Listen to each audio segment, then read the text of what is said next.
Hey everyone, welcome to another episode of The Adventures of a Real Estate Investor. I'm Susie. And I'm Michael, and we're excited you joined us for this adventure. So today's very special guest is Karen Briscoe. Thank you so much for joining us. Wow, that's an exciting introduction. What do you like about that? Right? I want to make sure you get hyped. So there it is. I'm hyped. Yeah. I feel hyped. Good. Yay. Well, and so just to let everyone know, so I met Karen at my first Go Abundance retreat, and it was just super awesome. I mean, even when she was saying offline, like we pretty much just acted like we had known each other forever. And then it worked out in our favor. Yeah. It did. We just jumped off where we left off last, Susie. That's it. I like that of you. And so I'm just super happy that I met you there. And now I'm so glad that you're here with us today. I know. I'm thrilled to be a guest on your podcast. And then we're going to do a bot swap. I'm going to have you be a guest on my podcast. So that's always fun, too, to be on different sides of the mic. Totally. Absolutely, I completely agree.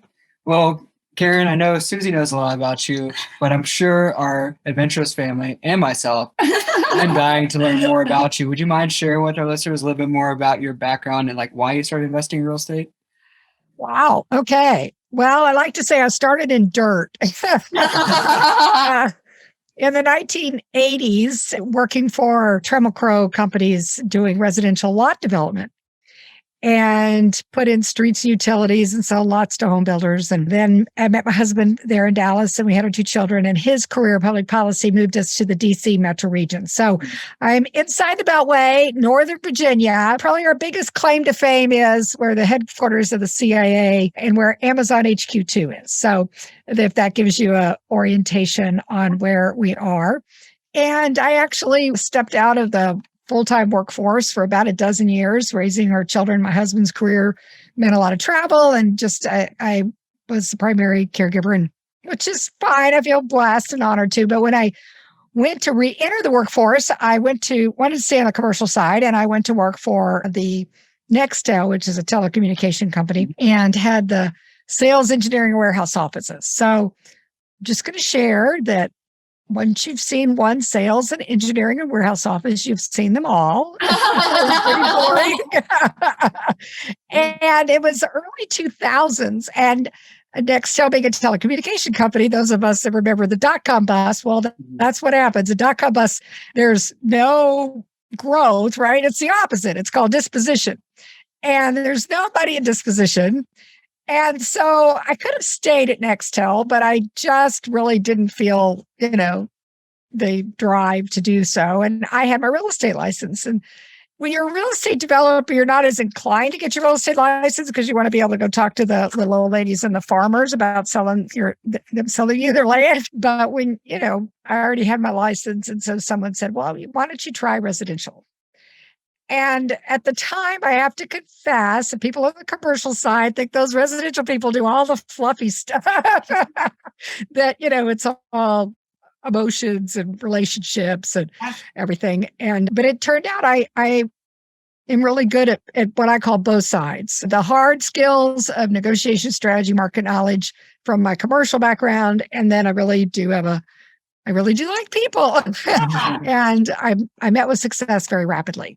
And really felt like I found my calling. And that came to the attention of a mega agent in our market area at the time. She was number 10 in the nation, selling about $100 million a year. So really high level.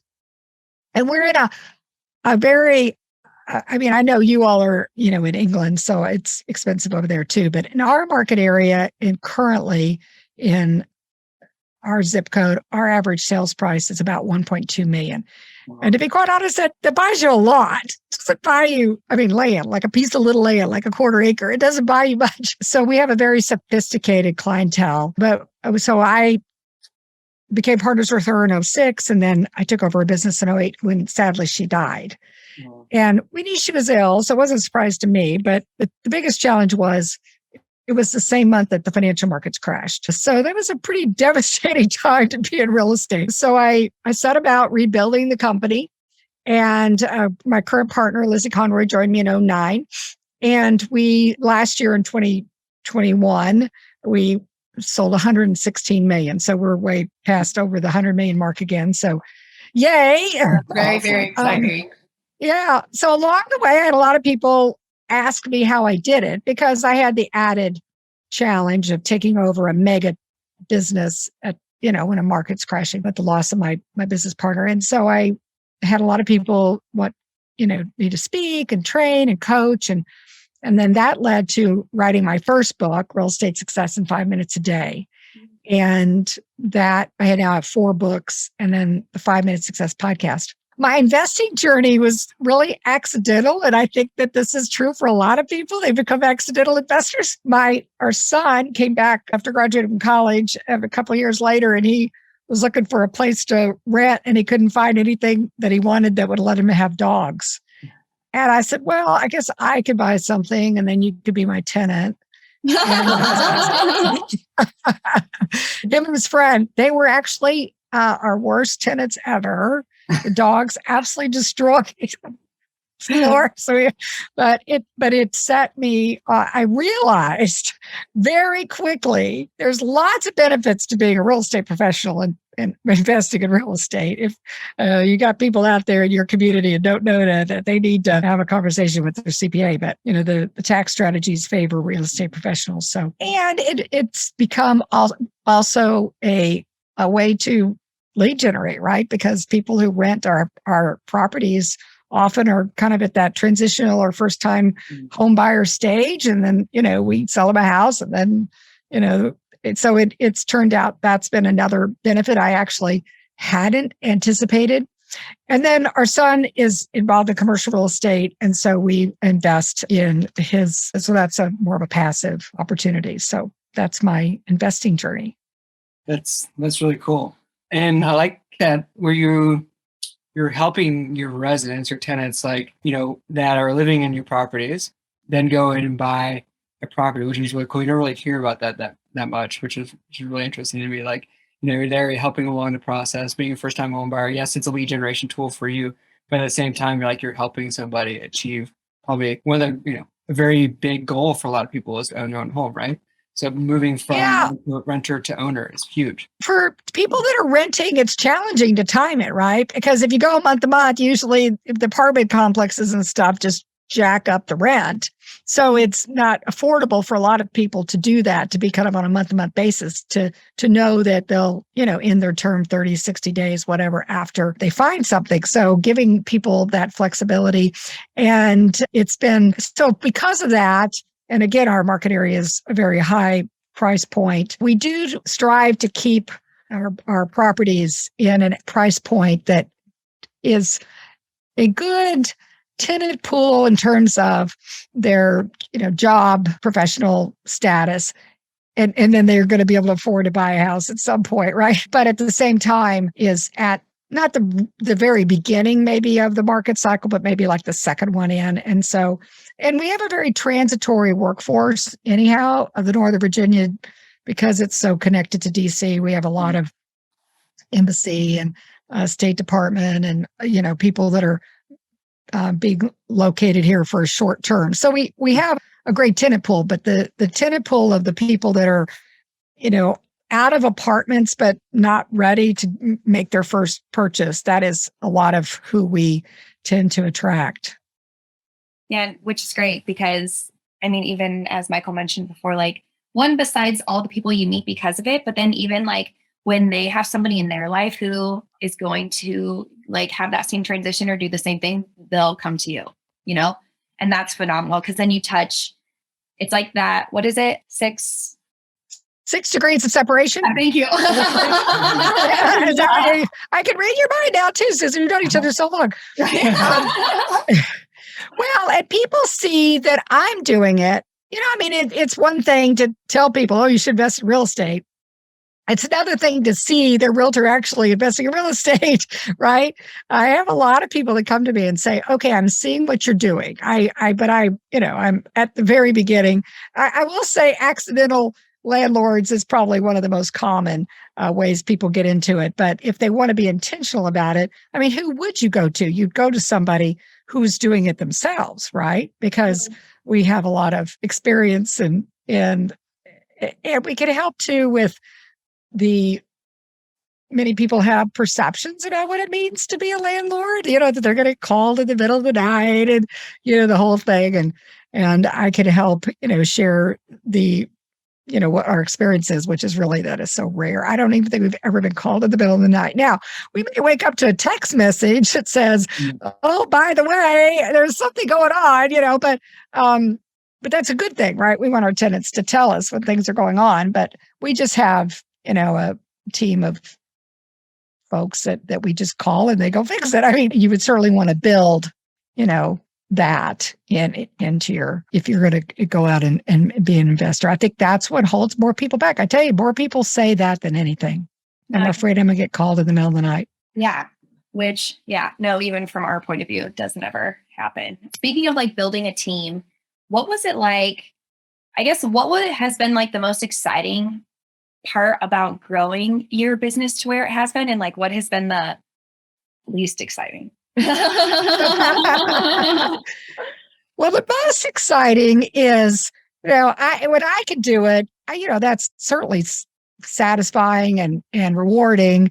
When you coach someone else to be successful, it's most like when you have children and they're successful, then you see that you enjoy that at a different level.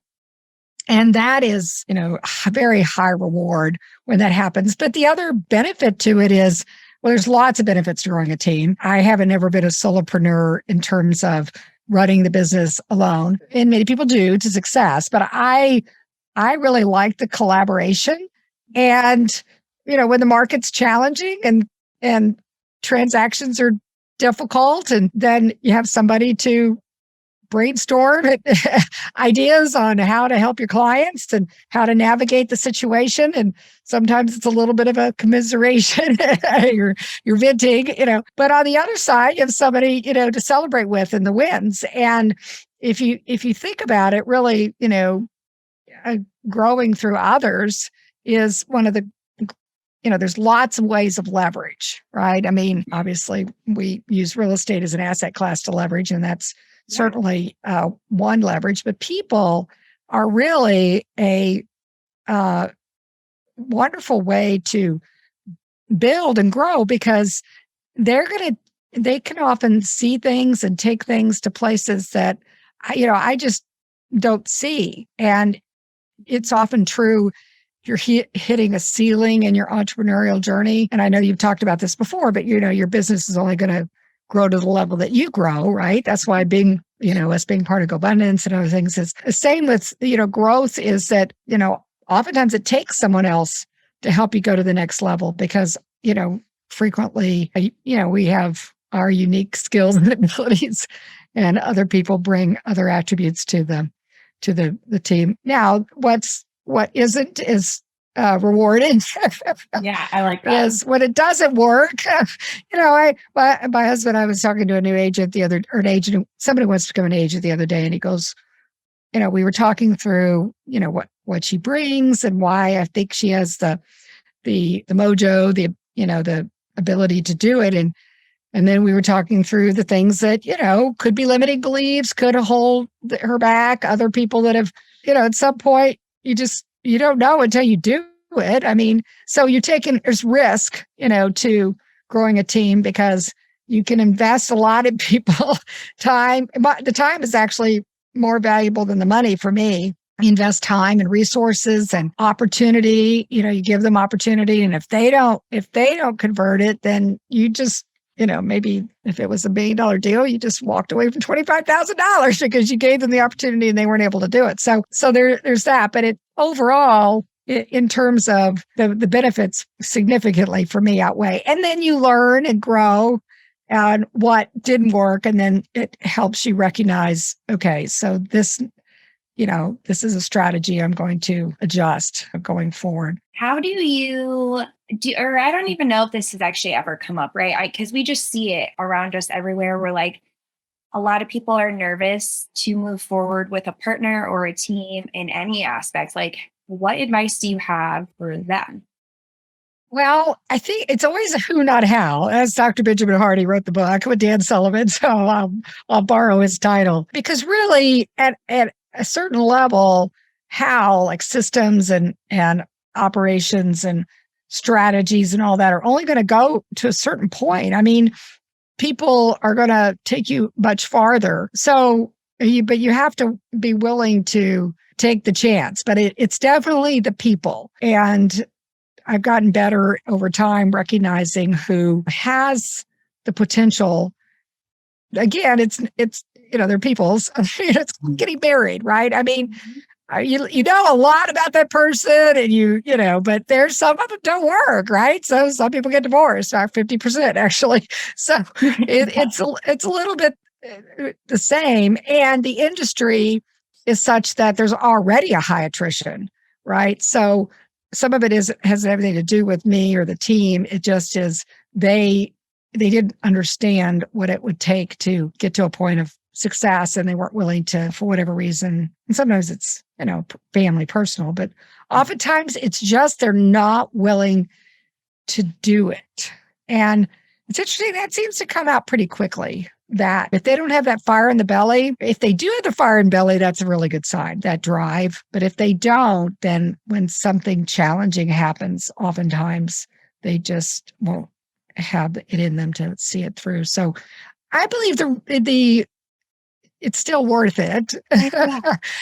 Yeah, I think it's still worth it. But if you're having a reservation on it, then maybe it's the person. Maybe you're having reservations about the person.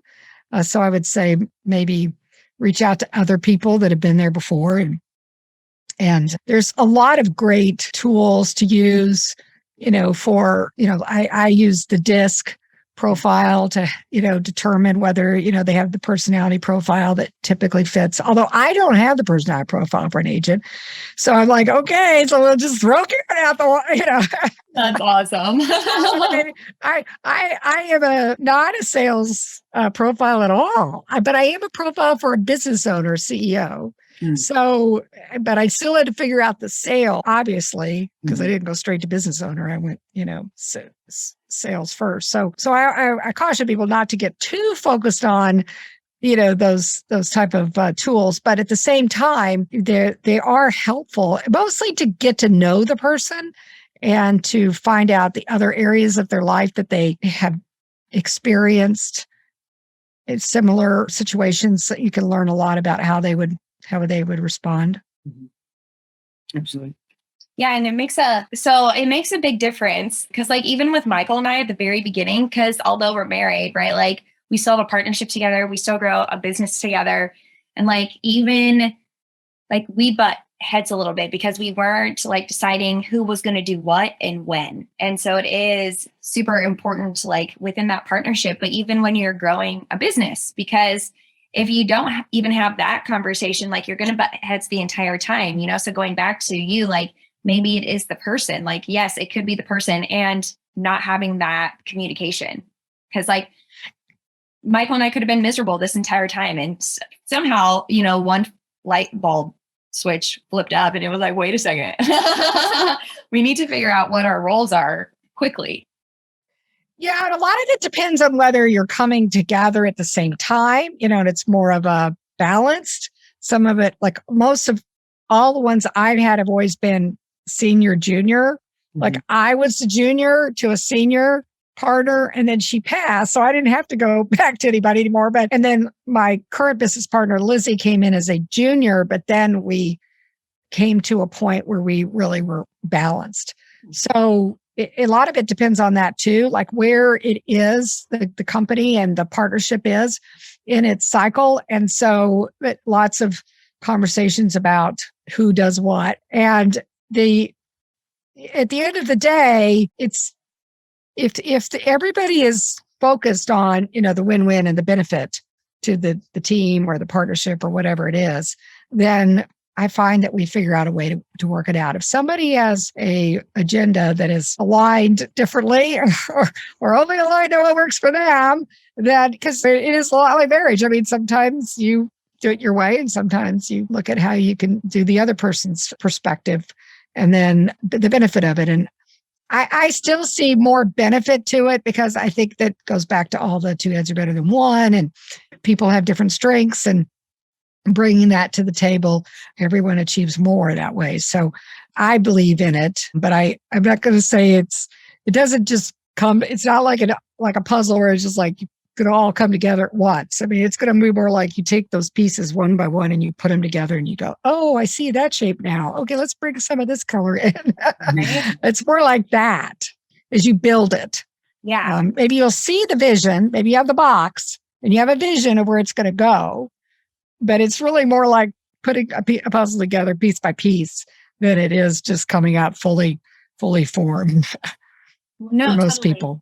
Yeah, because even with that, right, for the longest time, I was even almost looking for like the wrong things in people. And like, even what do you mean by that, Susie? But like, I was looking for like success or affirmations from the people closest to me, but the people who were closest to me, not including Michael, like didn't understand, like they've never grown a business or done anything in real estate. So like, how can they give me praise on something that they've never done before? So there's even like that aspect. And like, that was even one huge reason I joined Go Abundance, because it was like, wait a second, like when I'm surrounded by people or women, especially who are doing the same thing I am, like the feeling that I want, because just to let the whole world know now, like one of my my main love language is positive affirmation. Words of affirmation. Yeah. Okay. So like getting that in a different space, like changes the way you react to all the people who were giving it to you. Cause it's like, oh, you weren't giving it to me because you had no idea what to give.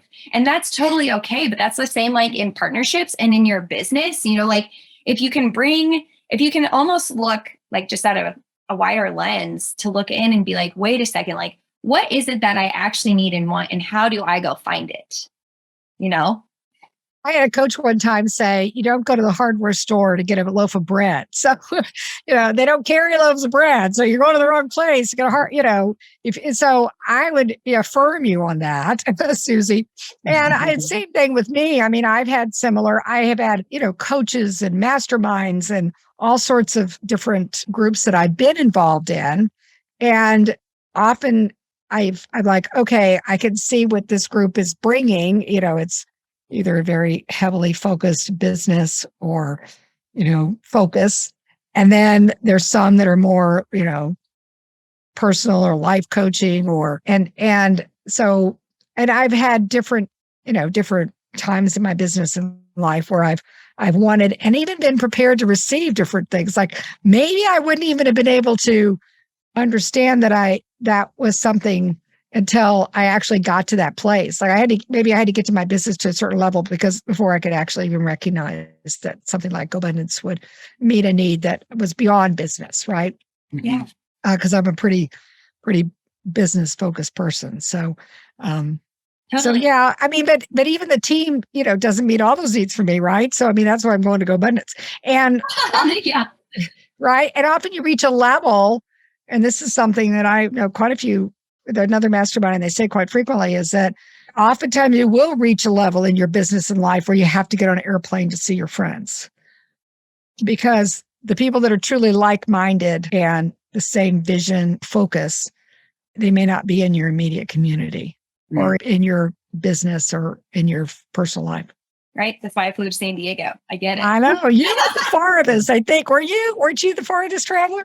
I would think. But what you're experiencing is often true at when people reach a certain level in their growth. And so you just got there faster than a lot of people, Susie. Oh, well, thanks. But it was a lot of lockdowns that got me there. So well, and going back to Go Abundance I was like, they're meeting in person. For me, that was important because, I mean, this is great because you're on the other side of the pond. That's the only way you and we'd have a conversation. But I was pretty much done with the Zooming for, what it didn't take the place for me of the being in person. Yeah, no, totally. And that was like, actually the biggest part of Michael and I's growth. Like we saw everybody in the US like getting Zoom fatigue, and we were like, okay, well, we have to take advantage of this time right now, because if Zoom gets taken away, where are we? We're not in a great place.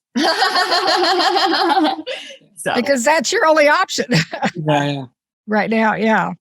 Yeah. And airplanes. yeah. I'm glad those open. Karen, it's been a pleasure chatting with you. Before we move into the last part of the episode here, I do have a burning question I've been wanting to ask since the very beginning.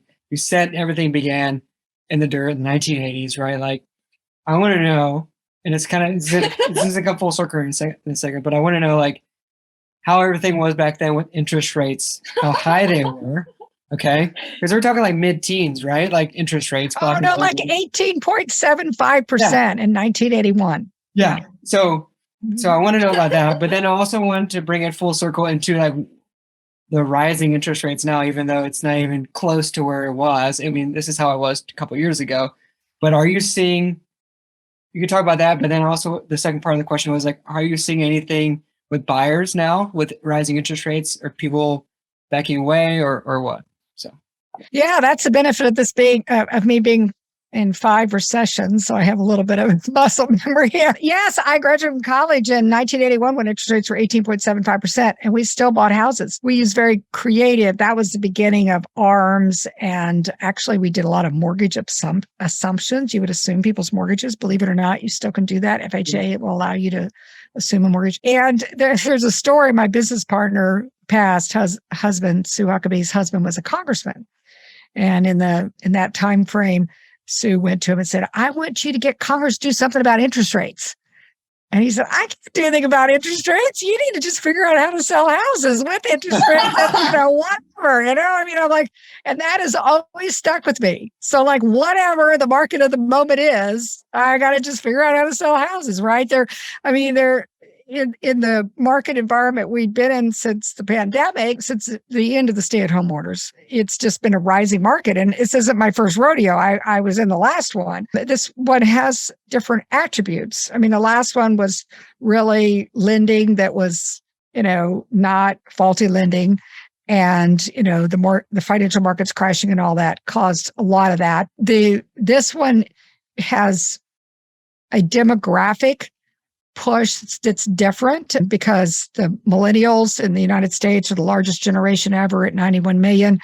The boomers, which birthed the millennials, at 74 million. So we already have a delta of a shortage of housing. And that, because most housing was built for the boomers, and every generation after the boomers was smaller. So there wasn't ever a need for builders to ramp up. And then when the financial markets crashed, a lot of them lost options on their land, and the developers, and not just, they could be building apartment buildings but not just single family, but detached, but any housing type. So we were already short. I don't know. They normally built 22 million every decade, and since the 70s, and they only built 5.8 million. So we were short, 16 million? That's a lot of houses that we still need to. Now, most of that housing, what we need is the first-time home buyer housing. And what has happened with prices, the thing is markets need these type of cycles, because with the lending guidelines set up to be every appraisal is based on the last 3 comparables, they'll never go up, right? Because you'll always base it on the last 3 sales. So in order for a market to rise, it really has to have these kind of conditions. And there are some sellers, homeowners in our market area, what they paid in the rise of the 04, 05, 06, just in 2021, they got their money back. It took that long for some of that market to recover. Now, other parts of the market recovered faster. Definitely the lower price ranges recovered much faster, and it's definitely been experiencing double-digit appreciation. So the rising interest rate, yes, is relative, because it's based on what people thought they could have had. Well, I can say the same thing about my stock portfolio. I mean, it's not what it was either. It doesn't mean I'm not going to invest. And it doesn't mean that maybe this is the right time to invest, right? I mean, best of times, worst of times. I think that sellers will probably likely be pricing more in order to sell, in line with more of an affordability in mind, that differential. And this may not be popular, but I do think the Fed probably should be doing this because that's what they didn't do the last time. And nobody wants to go like this to crash. I mean, nobody wants to do that. There's no signs of I don't believe there's signs of a crash. I do think that there will be, some sellers will go, oh man, we missed it. Now we got to get on the market. So I do think we're going to see more inventory coming available. And I think that it's still not normal yet. We're not balanced, anywhere near balanced. I mean, our market area is probably a 1 to 2 month supply, and 6 months is balanced. So we're nowhere near balanced. So we would still need a lot of inventory, and maybe a little bit of adjustment on pricing. But I think that we have the potentiality of this being a softer landing and just more of an adjustment correction if it's handled correctly and people don't panic. But that is what I believe is likely going to be the future. I mean, that's what I'm advising sellers and buyers. Okay, so if it's best of time for sellers and it's worst of time for buyers, well, so maybe for a little while it'll be a best of time for buyers. I mean, it's still a decent time for sellers. So I think that it would be great if we could just spend more time in balance, but it just doesn't work that way. Markets are almost too erratic for that. They're more like a stock market than they are than anything, just because it's consumers out there that we have no control of what they're going to do. That's great. Yeah, thank you so much for providing us insight on that. Thank you so much for the conversation so far. It's been lovely chatting with you, Karen. However, we are towards the end of the show now, which brings us to the Adventurous Four. These are 4 exploratory questions, and we ask all of our guests. So the first question we have for you, Karen, is, where is one place you wish to travel to and why? So I have been there before, but we haven't taken our children, who are now adults, and our son who's married. My husband's family hails from Cumberland County, England, which is on the times in history it's been in Scotland, and last few decades last few hundred years it's been in England. But there's a castle and there's an estate, and it's all my husband's family, Briscoe, and we've talked about going over and over again, and we had planned a trip to Scotland, and we're going to go the summer of the pandemic. So it's on the schedule, I'm sure, but probably 2023. That's exciting. That's very some history. Yeah. That's really cool. So our second question is, what is something on your bucket list and how are you leveraging real estate investing to achieve it? Well, I have been living my bucket list, so yay. It's just I had several life experiences that have led me to just say, wow, you should just live life now, because there are no guarantees that the people in your life that you want to do things with will be around. So in terms of travel, I had an opportunity to go to Tanzania with my daughter, and we're going to Portugal. And so the travel definitely, and we bought a second home on the water right outside of Annapolis, and spending more time there. In terms of how passive investing, so absolutely, they really, I've been very, very good at my vertical income, right? I have that one nailed. So the building of the horizontal income is something that I'm still on the road on, but it's definitely coming with the assets that we have in terms of the individual residential units, and then passively investing in other commercial endeavors and building the portfolio. So it is, at the same time, I actually really thrive being an entrepreneur. And so there's not like an end game, like, okay, I know some people have a number or a year or whatever. I'm not doing that for an end game. I'm doing it more to have choices, right? So that, at the times that I want to do things, then I think many people feel that way, but some people have an end game. They have an end game number, they have an end game year. But for me, I feel like I just got started, honestly. I have so many things to do and ideas, and I get so energized, figure out, other entrepreneurs such as the ladies in GoBundance and other groups. And so the passive investing is what, money is good for the good it can do in, my life and the people I care about, but also in making a contribution. I love it. That's great. So the third question, Karen, is, What is one piece of advice for someone who wants to start passively investing in real estate? Kind of moderate. Well, there's a proverb, when was the best time to plant a tree? 20 years ago. Yeah. When was the best time to tree? 20 years ago. And it's interesting because people say to me, oh, everything's so expensive. And I was like, I felt that way when I bought my first one. I did 10 years ago. And I think I had 5% interest rate. So it was and it felt really expensive. And so I validate that with people because that is the true human nature. They're seeing that. And yet at the same time, over time, the benefits have far outweighed that discomfort I had when I first did it. So you asked about interest rates. So think about it. Well, what if today is the lowest interest rate there is? Then you did it. You got in low, right? I mean, I bought my second home in January 2021, which was the lowest interest rate, I think 3-something at the time for second homes. And everybody looks back and go, wow, that was really smart. I'm like, well, I am in real estate. So if I can't do smart things, then I don't know what to say. I'm still buying investment properties because the way I look at it, rents are going to rise. Yep. I mean, it's just, that is so true throughout history. Rents are going to rise. Okay. And they're not making any more real estate. So people have to have a place to live. That is a fundamental human need. And even, the commercial real estate that we invest in, people have, needs beyond Amazon. Like they got to go and get a haircut. And, so there are still plenty of great opportunities. And if, let's say, interest rates go back down again, so then just refinance. I mean, really, this is I think people get hung up on things that I'm like, you're putting your focus in the wrong place. Let's put your focus on the fact that in 5 years, you are going to be looking back going, I am really glad I did that. Mm-hmm. Right. And then now I'm building my passive investment portfolio. Let's focus on that.